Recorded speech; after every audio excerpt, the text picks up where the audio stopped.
Hello, and thank you for joining ACI Learning Centers' ongoing webinar series. Tonight we're going to be talking about evidence-based approaches to toilet training. My name is Ian Santis. I'm the Regional Director here at ACI Learning Centers. I'm a board-certified behavior analyst. I help oversee a lot of the programming with some of the centers and help out with training for some of the new and incoming staff. I also assist with a lot of the ongoing parent training that we provide, including training on subjects such as toilet training that we're going to be talking about tonight. I want to remind everyone that we also have a Q&A section, so as your questions come up, please make sure you type them into the Q&A, and at the end of the PowerPoint, I'll move over there and answer as many questions as I can get to. I know tonight is a pretty important subject for a lot of families out there, so I encourage you to add your questions to the discussion tonight, and we'll get to all of those. So without further ado, I'm going to move over to the PowerPoint.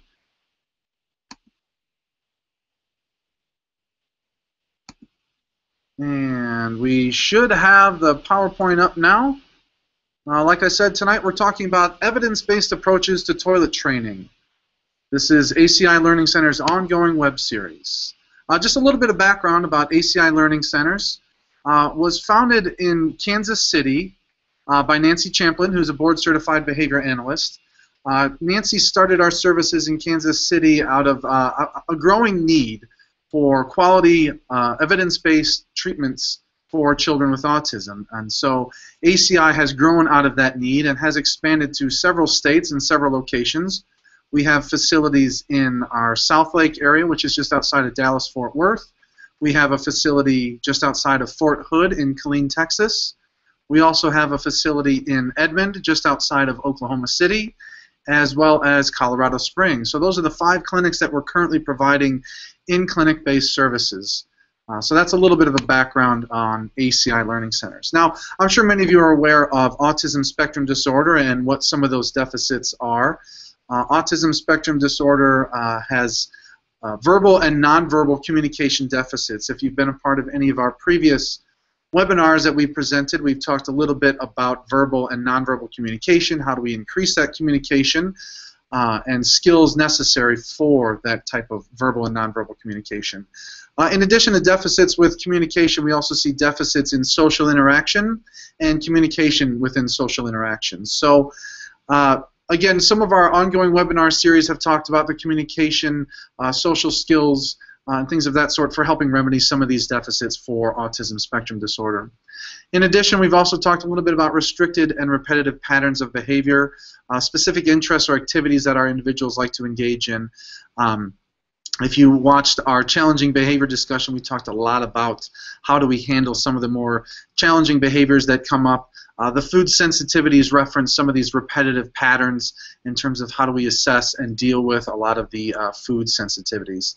But tonight we are going to be talking a little bit more about toilet training, specifically as it relates to the field of applied behavior analysis. So we're going to try to get through as many of these slides as we can, and keep in mind that your Q&A there is available. If you have questions, please type them in. I'll be happy to answer as many of those as I can get to towards the end of tonight's presentation. So toilet training includes a little bit of the following here. So desensitization of the bathroom. A lot of kids have specific concerns of going into the bathroom, being near a toilet that's loud, or perhaps flushing that toilet. So our toilet training package does focus on some of those skills as well. Obviously, our biggest and most important skills that we're focusing on here: elimination in the toilet and reducing accidents.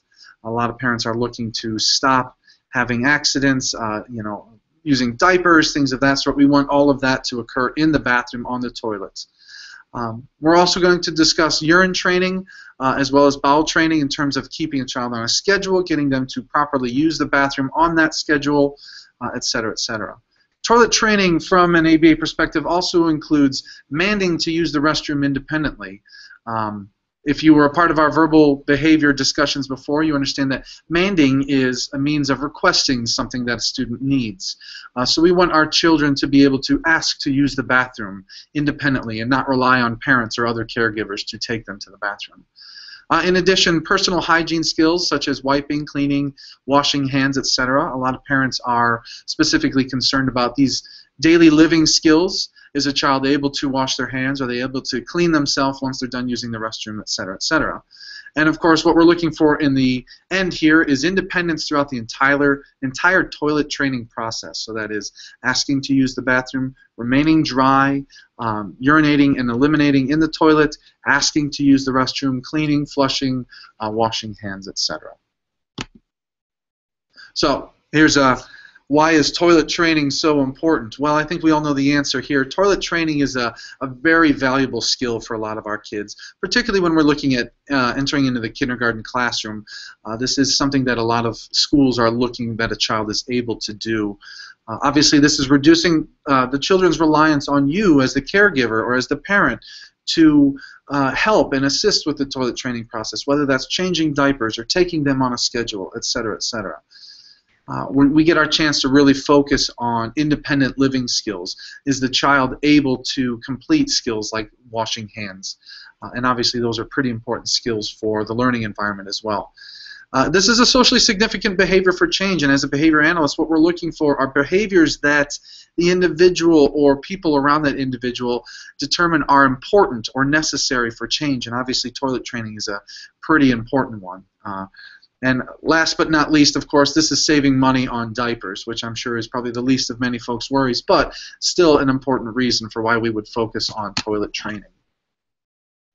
Now, the next couple slides here talk about some of the prerequisites, some of the signs that we're looking for to help you as a parent determine, is my child actually ready for toilet training? Are we ready to begin this process? And hopefully the information here lends a little bit of some helpful information for you. What we're looking for specifically is a child is willing to tolerate a delay to reinforcement. What we mean by that is a child willing to wait to access some of their favorite items or some access to their favorite activity? Are they willing to tolerate that not happening right away? There's a specific reason for that, and when we're getting into toilet training, we're looking at a child engaging in a certain skill, whether that's going into the bathroom or eliminating in the bathroom or washing their hands, and receiving a reinforcer after. And if we can't wait that length of time, we may not be ready for toilet training. When we're teaching toilet training, it is important that a child is able to engage in some simple motor imitation. Can they imitate me doing something? Can they imitate a parent or a sibling engaging in a specific behavior, say clapping hands or whatever? We're using that as a teaching strategy for establishing toilet training as a skill. In addition, are they able to and willing to follow listener instructions? And what we mean by listener instructions is, can they follow an instruction presented from somebody else? Those instructions might be something as simple as, hey, let's sit down in our chair, or come over here, or whatever that might be.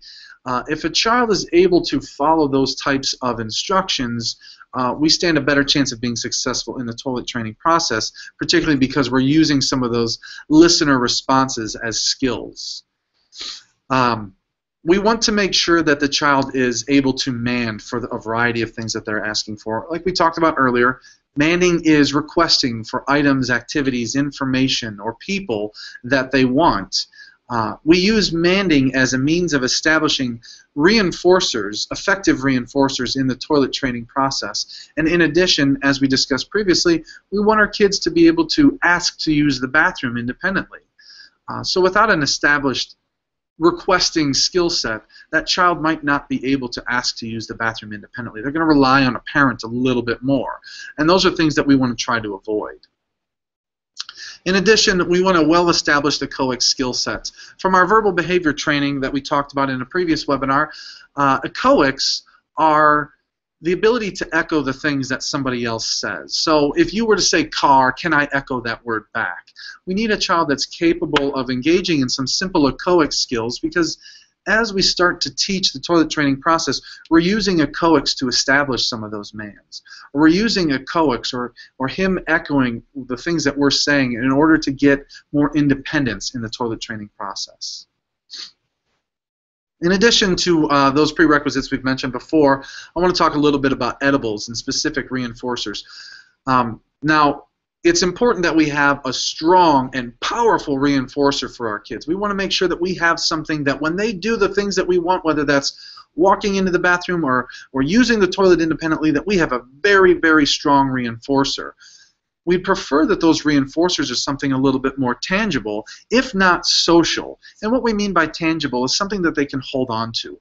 Maybe that's an iPad or a favorite book, or maybe it's a couple of cars to drive around.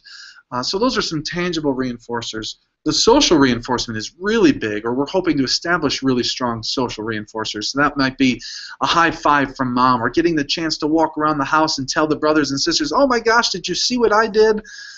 Those social reinforcers can go a long way and are more easily accessible and provided rather than something like, say, an edible reinforcer. Now, that's not to say we can't use edible reinforcers, but we're certainly aiming for them to be a little bit more reliant on tangible and social reinforcement. Now, I want to keep in mind that all these prerequisites that we've talked about, it's not necessarily that they have all of those. We want to make sure that they're capable of a lot of those. Having every single thing here is not a prerequisite, and certainly this list isn't all-encompassing, but these are some good starting points for us to determine, is my child ready for toilet training? Now, moving on into some of the signs of readiness. This goes in addition to, of course, all the prerequisites we've just talked about. Now, the readiness that we're looking at is this child showing particular signs that, number one, they're interested in the bathroom, they're interested in remaining dry or remaining clean? Are they showing signs that they're able to control their bladder or keep it on a little bit more of a schedule? So readiness signs here, we're looking at remaining dry for extended periods of time. Now, what we're looking for is a child that's able to maintain not dirtying their diaper for about an hour or so. A lot of times what we have is kids that are kind of, they're using their diaper just a little bit here and there. Not fully eliminating at any one point in time, but rather throughout that entire time. And those are, usually signs that we're not quite ready. If a child is able to hold their bladder for extended periods of time, that's a good indicator that we could possibly maintain or remain dry and clean without that diaper on, say if we're wearing underwear, etc. So that's a big, important one there. In addition, we're looking at possibly the child showing signs by maybe eliminating in certain locations in the house. I see a lot of kids that, they go to their bedroom. They hide from mom and dad. Oh, they go to the bedroom, and the next thing you know, they come out with a dirty diaper. Or perhaps going behind the couch. A lot of kids, they'll kind of hide behind the couch, staying away from people in terms of, taking care of business, if you will, when nobody else is around. So this is a good indicator that a child is aware that they're actually using the bathroom or going in their diaper, and it's a good indicator that we're ready to start looking at toilet training. Sometimes you might have a child that's a little bit more ambitious, and maybe they're walking into the bathroom on their own. A lot of times our kids don't have opportunities to walk into the bathroom alone, but when they're left alone, when they're playing alone, when they're when you're doing your thing and the child is playing with their toys or whatever, all of a sudden you might find them in the bathroom kind of, okay, what's this bathroom about? I see a lot of people going in here. So when a child is requesting to be in the bathroom or walking in the bathroom independently, that's a pretty good indicator that there's some interest in terms of what happens in there. This next one is a big one. So if you've got a child that is really displaying some discomfort of being wet or messy or having gone in their diaper, maybe asking for a change of a diaper or trying to take it off themselves, again, a strong indicator that, hey, it's time to really start looking at toilet training for that particular individual. Going along with the previous one, we were talking about requesting to be in the bathroom, requesting to use the bathroom. A lot of times we have kids that are maybe watching somebody else go into the bathroom or watching somebody else use the restroom. Again, showing that curiosity or that interest in regards to what's happening here, or should I be doing that, or whatever that might be. So strong indicator as well. A lot of times if our kids are going into the bathroom or doing something in the bathroom but you're not aware of it, you might find that they're pulling you to the bathroom, asking you to come to the bathroom with them. Hey, come check it out, or let's go potty, or whatever that might be. Pulling you to the bathroom would be another strong indicator that we're looking at ready to begin the toilet training process. Now, we've talked about the prerequisites. We've talked about some of these signs, and you might be asking yourself, okay, my child is engaging in a lot of these prerequisite skills, and I'm seeing a lot of these signs, but how do I know if I'm truly ready to start? Well, I think it's good to take a look at the overall skill set. What's the focus in terms of what we're wanting to teach for that particular individual? And I want to keep in mind that neurotypical children generally begin toilet training somewhere around 2 years of age. Sometimes earlier, sometimes later. You know, it's dependent on the kid. But when we're looking at a child with a developmental disability, we want to make sure that, number one, they have a lot of these prerequisites. They're showing some of these signs. And finally, that it's time to focus on that toilet training, because this is going to take away focus from some of the other skills that we're working on. So that's a big question that we need to ask ourselves. Is this a priority right here and right now? You know, for example, if we've got a child that isn't quite manding, isn't requesting the things that they want at a sufficient rate, that's a big priority for that particular kid. Not to mention, it's a pretty important prerequisite skill for that particular kid. So we might want to spend a little bit of time establishing those mands, establishing that skill set before we really move over to toilet training. But there you have it. We've covered some of the signs of readiness, some of the prerequisite skills. I think we've all got a pretty good idea in terms of, okay, are we ready to start toilet training? Now let's dive into the fun. What do we need in order to start the toilet training process? When we at ACI are looking at toilet training for a particular individual, we want to take a look at the whole picture. Is mom and dad ready to go? Are all the staff members ready to go? Do we have the materials we need? Well, here's a little reference in terms of what are some of the materials that we need.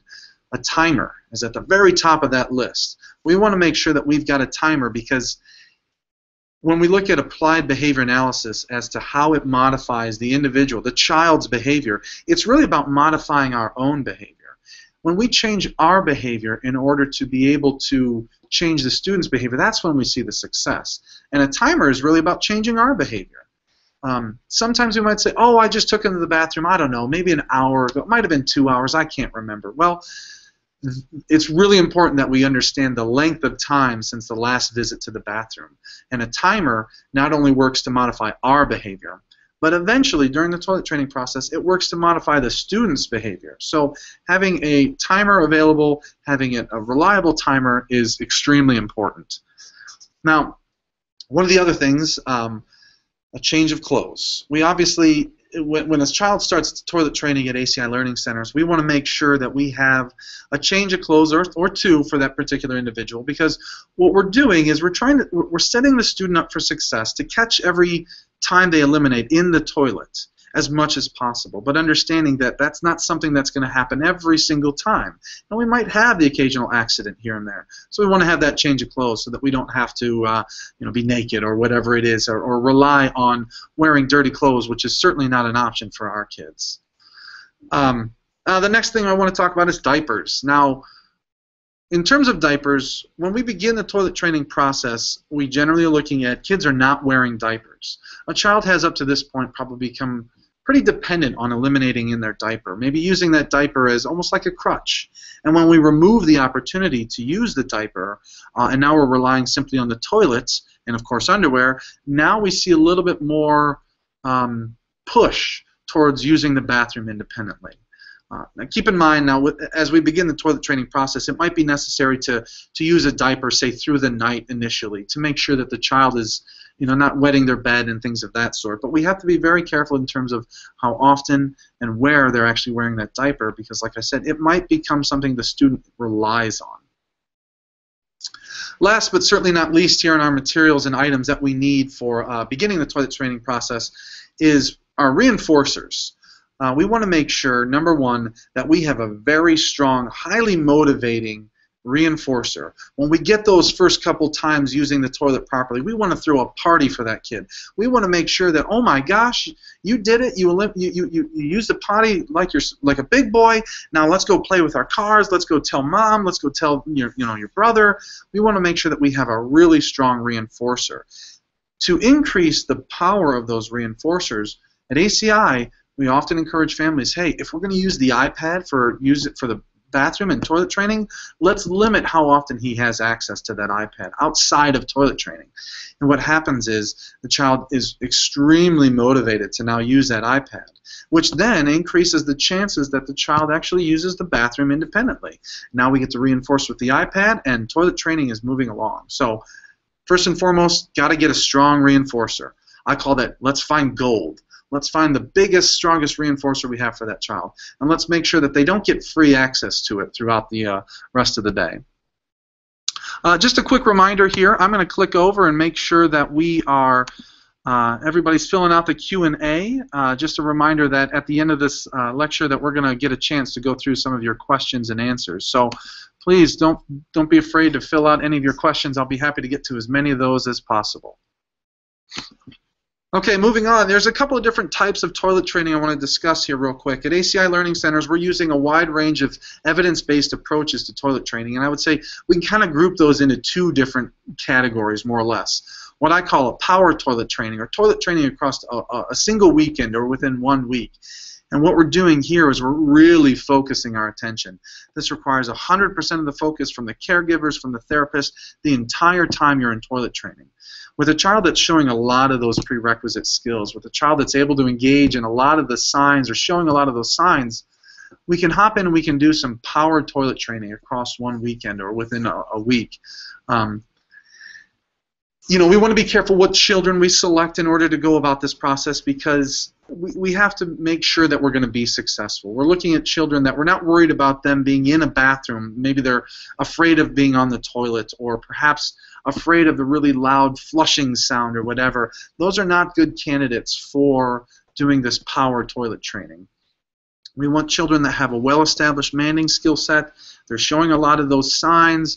No issues with being in the bathroom, no issues with tolerating delays in reinforcement.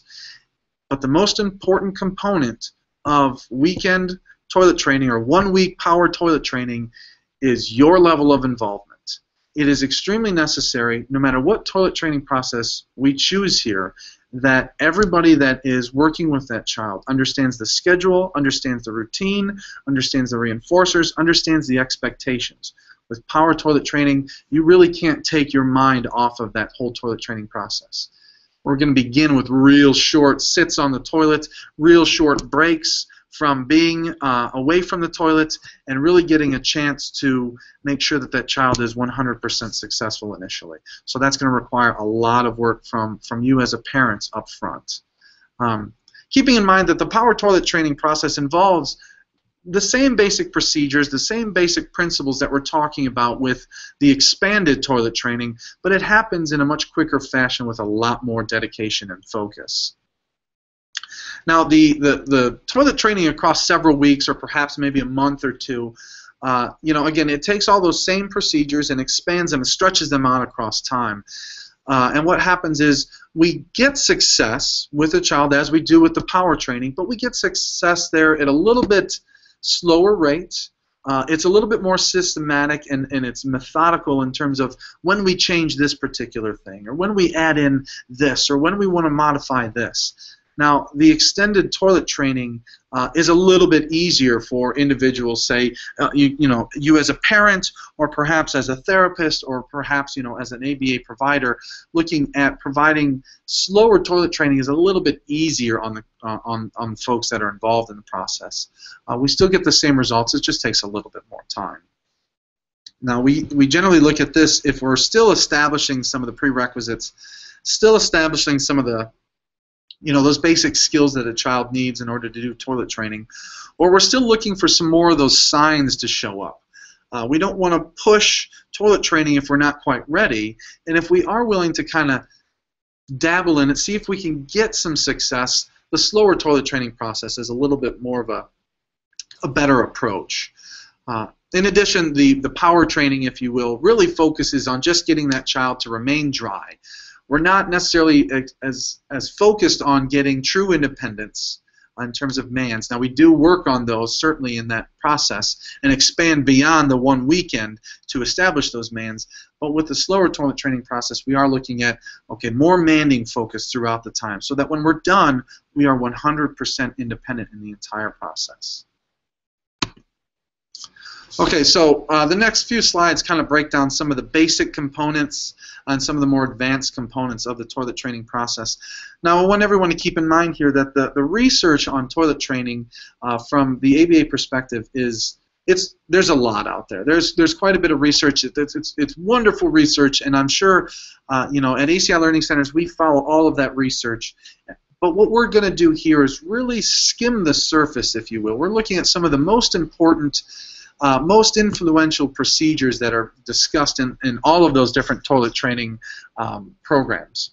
And again, I just want to remind everyone, I know I've said it a couple times, but just please make sure that we're typing in your questions. I see I've got one already. I'll be happy to get that one in a little bit. Make sure that as these questions come up that you are adding them to our Q&A so that I can make sure I cover all the individual subjects for everybody. So back to our basic components of toilet training. Step number one, biggest part number one that we've talked about already is reinforcement. I've emphasized this quite a bit, that we have to provide some highly preferred reinforcer, whether that's an item, an activity, a person, social interaction, even if it's an edible reinforcer. I think it's really important that we all understand that all of our behavior is maintained by reinforcers. For us to execute something like toilet training without some kind of reinforcer, we're definitely not setting up for success. So we want to make sure that we have a highly preferred item, activity, information, person, social interaction, edible reinforcer to provide once we are actually seeing some of these, using the bathroom independently. And like I talked about earlier, we want to make sure that we minimize their access to it outside of toilet training. As a result, this is going to increase the value of that reinforcer, and now we get more independence happening in the bathroom. So, and again, I can't emphasize enough how important it is to have a very highly preferred reinforcer for actual elimination. Using the bathroom independently. We want to pair that with high magnitude social praise, and what we mean by that is throwing a party. That's what I tell families. Hey, he went in the bathroom, throw a party. Let's take him for a walk and let him tell his brother, let him tell his sister, let him tell dad, let him tell mom. Let's walk around and let's tell the dog. Let's all throw a party about how great it was that we just used the bathroom completely independent. That social reinforcer is an incredibly important component as well.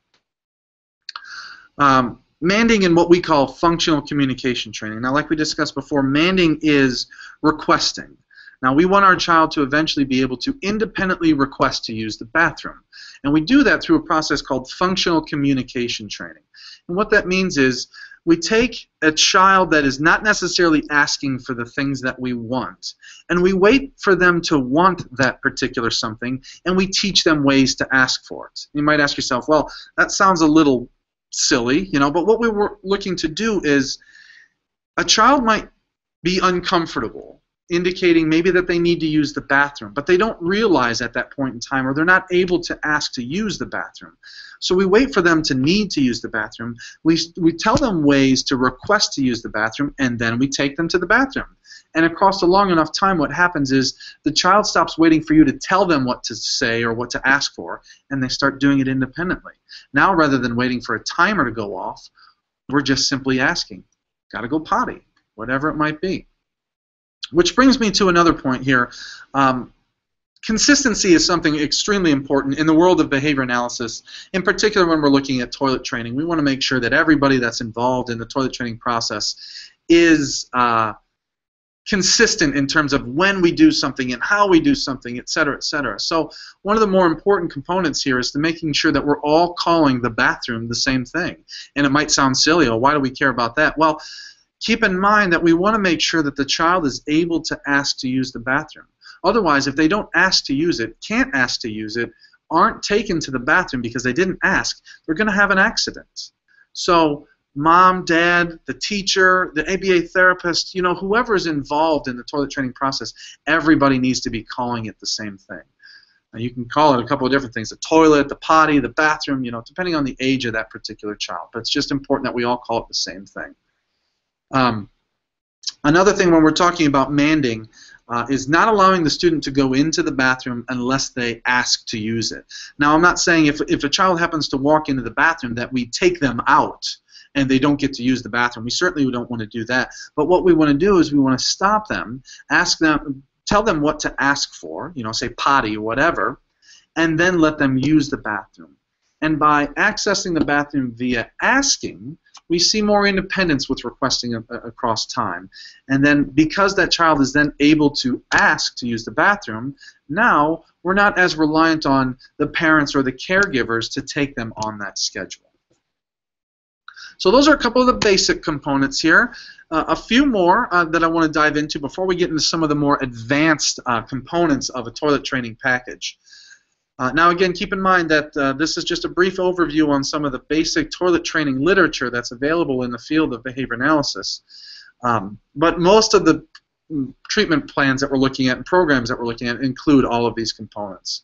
So next one here is schedules and timers.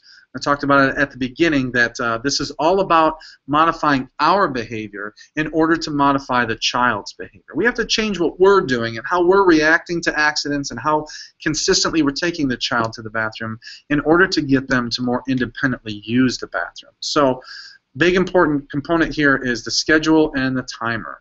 Now what we do is we start off by prompting the student to use the restroom the same time every day, taking them, sitting them for the same duration every time they're going, taking them the same amount of time between visits. And what happens is we establish consistency in a schedule.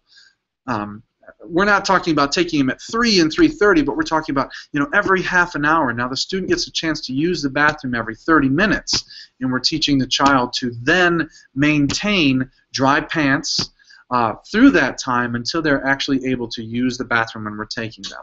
Now initially, we use that timer to prompt our behavior. Hey, it's 30 minutes, time to go to the bathroom. All right, come on, Johnny, let's go to the bathroom, you know, whatever it might be. That schedule is all about modifying our behavior initially. But eventually what happens is that timer starts beeping at 30 minutes or 45 minutes or an hour or whatever it might be, and the child's, oh, it's time to use the bathroom. Now they go up and they ask mom and dad, let's use the potty. The schedule and the timer is all about making sure that the chances to use the bathroom are consistent and predictable, and allows us as an individual to provide, or allows us as the caregivers to provide a consistent schedule for that student.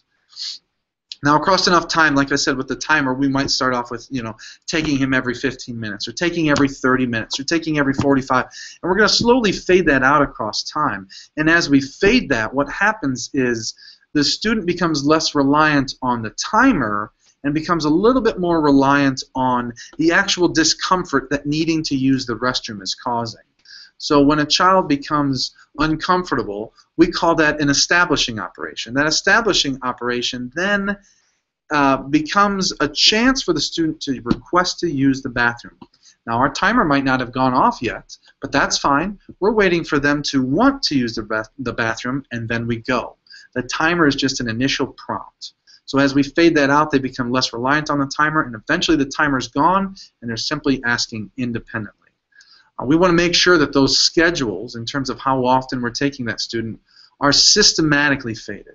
We don't want to just go, okay, we're taking every 15 minutes today, let's take every hour tomorrow and see what happens. That's probably not going to be a good plan of action. We want to slowly fade that time across time in order to get the student to not even realize that that timer is even happening, almost to the point that they're not even realizing that, hey, yesterday I was going every 15, today I'm going every 20. We're just going consistently and catching all of these chances to use the bathroom. In addition, we want to make sure that the sit duration and what we call a break from the bathroom, or that time away from the bathroom, are consistent. Now these are another component that we want to make sure that are overseen and systematically modified. At ACI Learning Centers, this is what the Board Certified Behavior Analyst, the BCBA, is really fine-tuning. How long do we sit on the toilet? How long in between visits? Are we catching every accident? Are we catching every elimination? Are we catching every chance to use the bathroom? And by changing the length of time that they're sitting or the length of time away from the bathroom, we can set ourselves up for success. We're able to consistently make sure that that student is actually using the bathroom. Making sure that they're using the bathroom independently. So let's move on to some of the more advanced components. Now, those first 4 or 5 that we just discussed are extremely important for making sure that we're set up for success. Now, in the event that, you know, some more advanced things that we might want to do in order to increase the speed in which we're acquiring independent toilet training, we can add some other items, including Positive practice. Now, positive practice is technically a punishment procedure, and what we're doing is we're using this in the event of an accident. Now, I don't want anybody to panic. It's a simple, easy procedure that essentially tells the child exactly what to do or what should have happened instead of having the accident. So, positive practice looks different for a lot of the different research out there, but it follows the same basic components in terms of telling the student what should have happened and repeating that process several times. So at ACI, we might employ something along the lines of going back and forth from the point of the accident. So if the student had an accident at their table, we're going to walk from the table to the bathroom. We're going to sit on that toilet real quick, just 2 seconds, not a chance to continue eliminating, just a long enough chance to see that, hey, we should have sat on the toilet. Pants back up, and we go back to where the accident happened. And we're going to repeat that process 3, 4, 5 times, whatever it might take, in order to increase the likelihood that the student actually uses the bathroom independently and doesn't have an accident. And positive practice is something that we might not want to drop in right away for every kid right off the bat. We want to rely on some of those other components like reinforcement and the schedules and the timers to get independent use of the bathroom happening before we have to look at something like positive practice. Now, for a lot of kids, as we start using the bathroom independently, but we're still having the occasional accident, positive practice might be a good option there for us to really look at, okay, how can we really make sure that we're not having any more accidents? Another big component here that is listed here in the advanced components just because it takes a lot of planning and thinking, but is an extremely important component of any toilet training process, is fluid loading. And what we mean by fluid loading is providing a lot of access to water or juice or whatever it is. What we're trying to do is set it up so that the student more or less always needs to use the bathroom. And by always needing to use the bathroom, we ensure that when we go into the bathroom, we have a good chance of actually using the toilet independently. So fluid loading is something that has to be overseen by the board-certified behavior analyst in terms of how much fluid we're actually asking the student to consume. And this allows us, like I said, the chance to really make sure that we pretty much always need to go. Throughout time, what we want to do is, as we're catching every single time the student needs to go to the bathroom, we're catching it in the toilet rather than having an accident, we slowly fade out that fluid loading. So eventually what happens is we're drinking the same amount of fluid that we would on any normal day. By doing that, we're decreasing the number of opportunities to actually use the bathroom. But by that time, independent manding or independent use of the bathroom is established, so there's not as much reliance on having to constantly need to go. We want to fade this out as the student continues to remain dry, consistently requests to use the bathroom, or uses the bathroom on their own. Just clicking over here to look at our Q&A section here just to make sure I'm watching my time. It looks like we've just got a couple of questions, so I'm going to keep going with the lecture. We've got a few more items I want to touch on real quick, and then I can move over to your questions. Keep in mind, if you have any questions that that I haven't addressed yet, or something that you want to discuss more specifically, please feel free to type it in the Q&A section. Okay, in addition to some of the basic components and the other advanced components, I want to talk about some prompting techniques. Now, prompting is extremely important because what we're trying to do is get the child to engage in some skill independently. Now, a lot of times that child might not be able to engage in that skill without a little bit of adult assistance. And so what we're talking about there is prompting. How do we increase the chances that they do the correct thing, as in use the bathroom independently? Well, we talked a little bit before about needing an effective echoic repertoire. Keep in mind, an echoic repertoire is the ability to echo the things that I say or that others around me say. And what we're doing is we're establishing an echoic to man transfer trial, or establishing mands via an echoic to man transfer. So if a child is walking towards the bathroom but they don't independently request to use the bathroom, we might say something like potty. The student echoes potty, which is an echoic. And by doing that across a long enough time, eventually they start to just say potty when they need to go, rather than waiting for us to present the echoic. So we actually transferred from echoic to man. That's an extremely beneficial and important prompting technique when we're talking about establishing manding.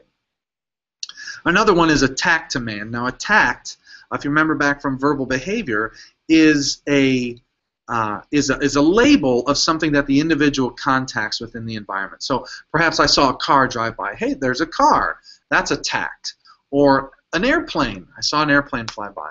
So that's another tact. Now, what we're using tact demand transfers is we walk up to the bathroom or maybe to the potty and, hey, what's that? And the child says, potty. And then he says, I need to go potty. And so then we take in potty. Right? And so initially what might be happening is the child is, again, needing to use the bathroom, but not necessarily able to ask to use the bathroom. So we use that label, if you will, that chance to see the bathroom and label the bathroom and transfer it over to the opportunity to ask to use the bathroom. Another pretty effective teaching tool. We can use a variety of other transfer trial types. There's a lot of different ways that we can use transfer trials to establish that Manning repertoire. And you know, there's plenty of other chances to discuss those. I really want to make sure that I focus on these last couple here rather than talking about additional transfer trial opportunities. So another one that we use with a lot of our students that is referenced quite a bit in the literature are visual aids. A visual aid is you know, maybe it's a picture of the bathroom in their bedroom or you know, in the living room or in the playroom or whatever. And this almost provides kind of like a reminder, if you will. Hey, the toilet's available. I see the picture of the toilet, and it reminds me I need to use the bathroom, right? And so by placing these visual aids in locations where the student spends a lot of time, or the child spends a lot of their time, we increase the chances that they're actually going to independently request to use the bathroom. Another big one that we talk about a lot is proximity prompting.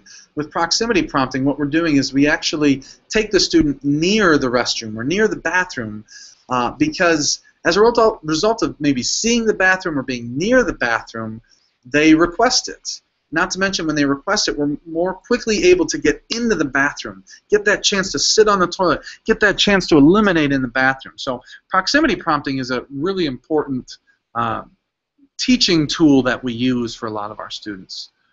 The last webinar that we did, I talked a little bit about food sensitivities and how we can maybe perhaps get one individual to consume some food because his sister is, you know, whatever that might be. And so what we do is we use a little bit of pivot praise. So I provide reinforcers for the individual that's eating the foods, and then as a result, the other individual that wasn't eating the food is now more likely to eat that food. So, and we can do the same thing with toilet training. Maybe Joey isn't using the bathroom independently. Maybe he's having some accidents here and there. But his sister Sarah is using the bathroom consistently. Sarah, it was so great. You used the bathroom like a big girl. I'm so proud of you. High five, whatever. And now Joey says, hey, I want to use the bathroom independently. And so he goes in the bathroom and he starts using it. So that's what we call pivot praise. It increases the likelihood that the other individual will engage in the behavior that we're specifically concerned about. So if you've got siblings, if you're looking for one of the siblings isn't necessarily using the bathroom independently, but the other is, pivot praise is a great tool that we can use. I know we're kind of getting close on time here, and I see I've got a couple questions, so I'm going to try to wrap up real quick. I want to make sure that I reference real quick schedule train versus potty train. Now, what we're really referencing here, a schedule trained student is a student that waits for a timer to go off or waits for somebody to tell him to use the bathroom. Now, will remain dry, and that's the primary point, but as soon as you stop reminding them, or as soon as that timer stops beeping, that student starts having accidents. Now, this often looks like toilet trained. Like it often looks like that child might be toilet trained, but in reality, we're not 100% there yet. Now, when we reference potty training, we're talking about an individual that is truly able to independently ask, independently use the bathroom, wash their hands, clean themselves, etc., without relying on adult prompts or timers. Our primary goal when we're doing toilet training is to get a child to not be schedule trained, get a child to be able to independently use the bathroom without additional adult assistance.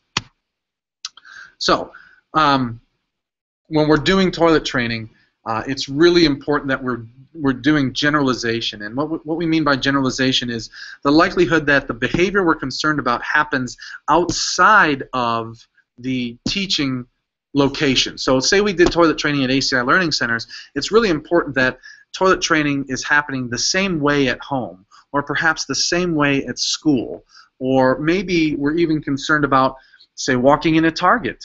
He'll remain dry at home, he'll remain dry at school, he'll remain dry at ACI, but as soon as we go into Target, we start having accidents again.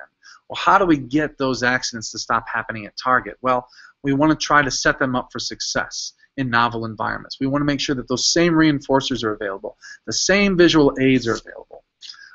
And again, I'm sorry, I'm trying to wrap up here real quick because I want to get to your questions.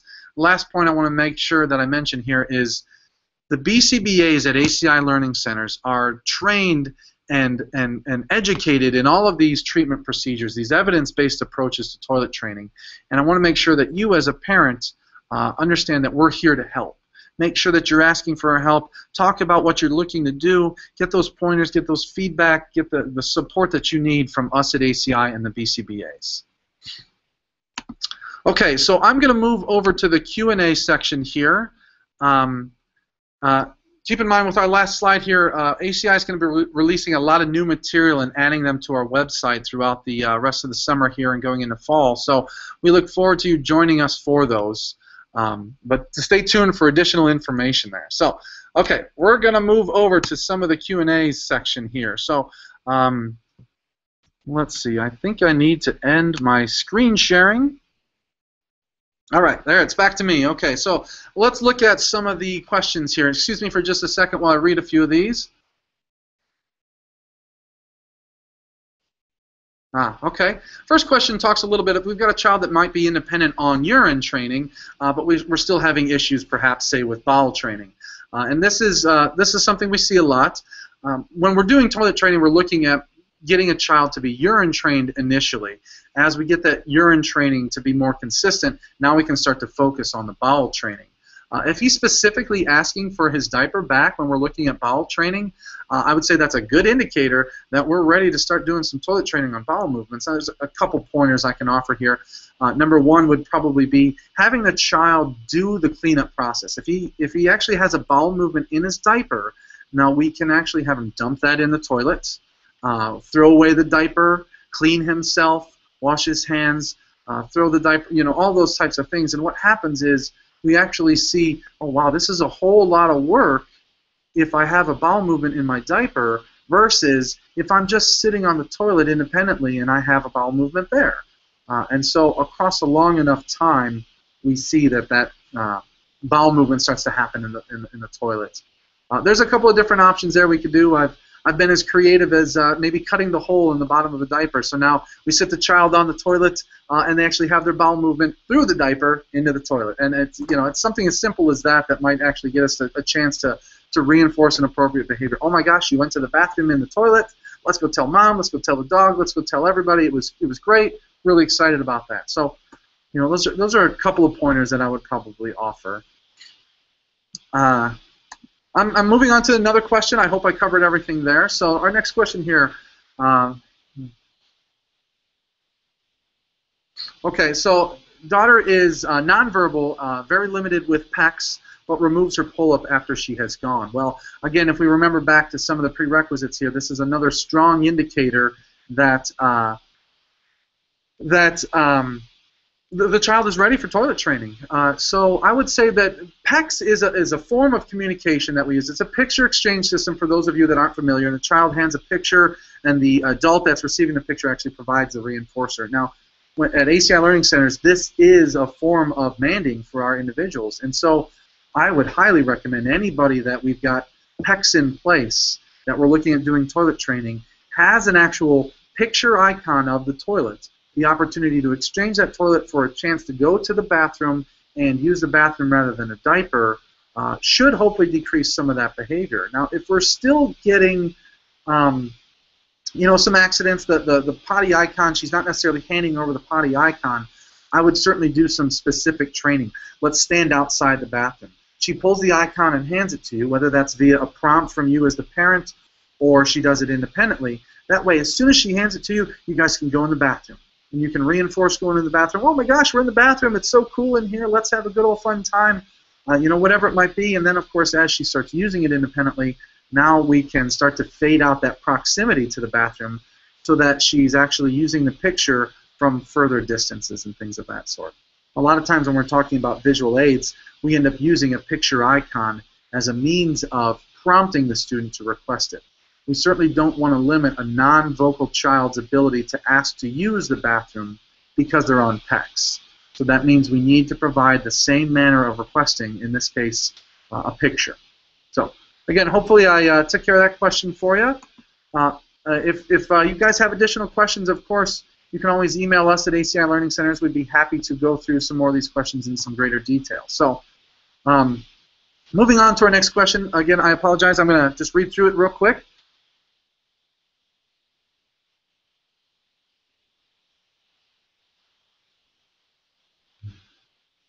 Well, okay, so this next question here talks about, okay, so our child has had an accident during the entire toilet training process, and you know, because of that accident, they're maybe a little more cautious of using the bathroom or not as likely to use the bathroom. Well, I certainly want to focus on reinforcement procedures like we talked about at the beginning of the discussion.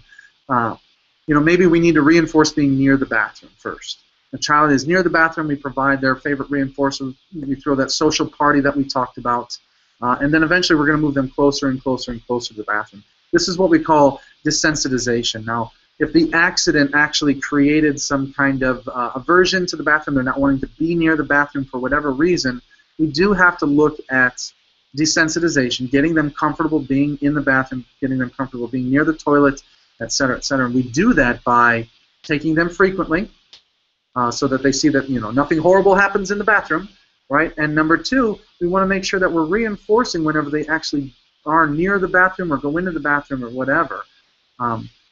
As you put it here, what could be the right steps to reconnect? Well, I would certainly want to look at trying to get the child used to being near the bathroom again, without engaging in any kind of challenging behavior, whatever that might be, trying to run away or crying or being upset near the bathroom. And we can do that through reinforcement procedures. Now, like we talked about earlier, positive practice is another opportunity here. I would seriously want to make sure that we're considering all reinforcement opportunities before looking at using something like positive practice, but that is another option that I would definitely want a BCBA to help with making those decisions as you guys do that kind of toilet training. So, moving on to our next question. Thanks a lot, guys. These are some great questions. I'm so happy to see so many questions this time, too. Excuse me 1 second while I read. What's the best reward reinforcement during toilet training? Well, you know, it's a great question, and I'd love to be able to give you one item. Right? This is the winner. This wins every time. But you know, this is so individualized per kid. Every kid has specific items that they really liked. I worked with one kid for a while where we were just, every time he would be on the bathroom, we just played with trains. I mean, he would do anything for trains. It was the coolest thing ever. We just got to play with trains. Another kid really enjoyed an iPad. iPad's a big, strong reinforcer. There's a variety of things you can do there. You know, it's a game or it's letters and songs and videos and whatever. Those are some really strong reinforcers. I've also worked with a couple of other kids that once we started the toilet training process, all they wanted to do was tell other therapists. All they wanted to do was tell mom and dad. That's what we're really looking for. But across a long enough time, we need to establish those as reinforcers. But when a child is simply doing it just to go and brag about how they use the bathroom, I mean, that's pretty powerful. You know, so I guess short answer would be individualized. Long answer would be you really got to look at what motivates that particular child. But great question nonetheless. Last question. I know we are running out of time here. Okay, so our next question. Client uses the bathroom with a fixed schedule. What we mean by a fixed schedule is that he, I may have already answered this question, or at least answered a similar question to this. So if we're on a fixed schedule, what that means is we're taking them every so often. What we talked about earlier, which is schedule trained versus potty trained or truly toilet trained. We're taking them on consistent schedules to urinate in the bathroom, but still having the occasional bowel. Well, there would be to really look at man training.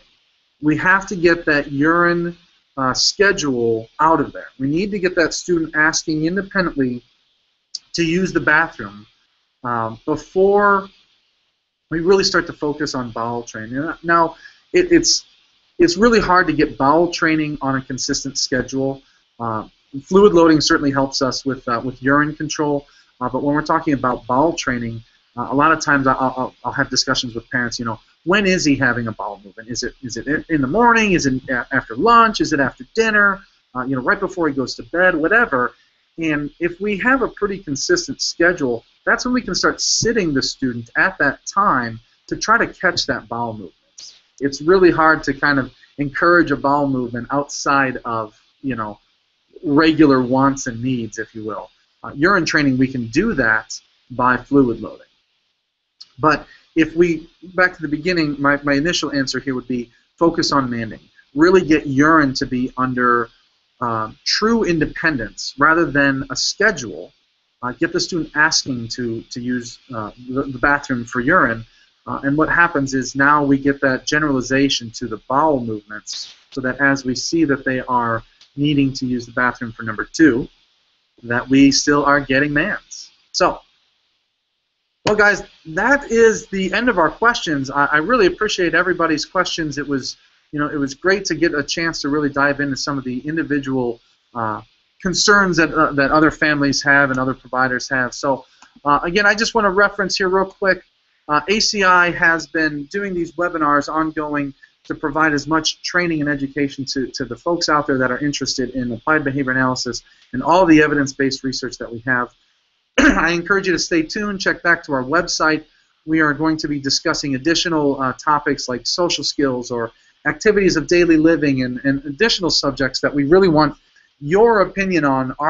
What do you want to hear about, and how can we help you get more information from ACI Learning Centers? So really appreciate everybody's time today. Really appreciate everybody coming out to the webinar, and I hope to see you again in the future. Thanks a lot for sticking around with us today.